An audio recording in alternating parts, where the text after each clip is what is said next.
बिना औलाद कैसे बिना औलाद कैसे कटी जिंदगानी तनी कराई जा सैया तनी कराई जा सैया दर्शन दुर्गा माँ भवानी तनी कराई जा सैया दर्शन दुर्गा माँ भवानी।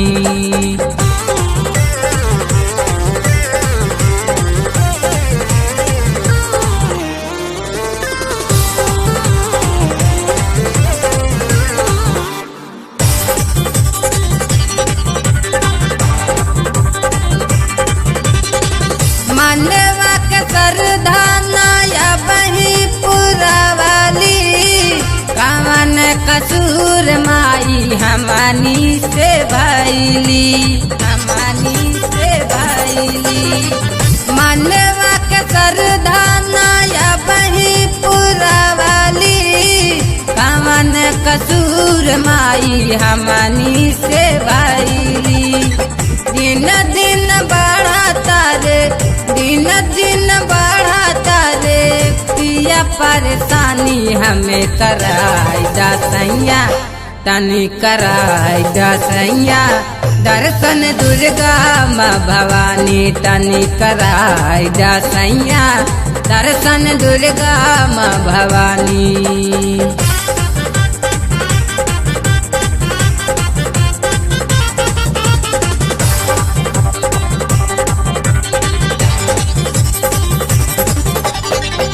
सखिया सहेली कहे पूजा कर माई के सजना के साथ जोड़े चुनरी चढ़ाई के चुनरी चढ़ाई के। सखिया सहेली कहे पूजा कर माई के सजना के साथ जोड़े चुनरी चढ़ाई के। भर दी है कोख माई भर दी है कोख माई अम्बे महारानी तनी कराई जा सैया तनी कराई जा सैया दर्शन दुर्गा माँ भवानी तनी कराई जा सैया दर्शन दुर्गा माँ भवानी।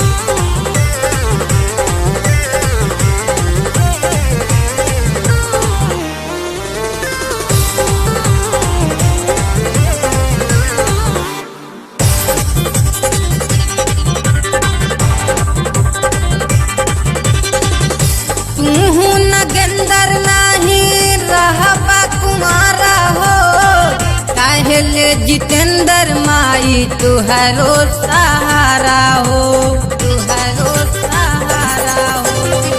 तू नगेंदर नाही रहबा कुमारा हो काहेले जितेंद्र माई तुहरो सहारा हो। पाई के ललनवा हमरा पाई के ललनवा हमरा गोदिया जुड़ानी हमें कराई जा सैया हमें कराई जा सैया दर्शन शीतला माँ भवानी हमें कराई जा सैया दर्शन हामिदपुर भवानी। बिना औलाद कैसे बिना औलाद कैसे कटी जिंदगानी तनी कराई जा सैया तनी कराई जा सैया दर्शन दुर्गा माँ भवानी तनी कराई जा सैया दर्शन दुर्गा माँ भवानी।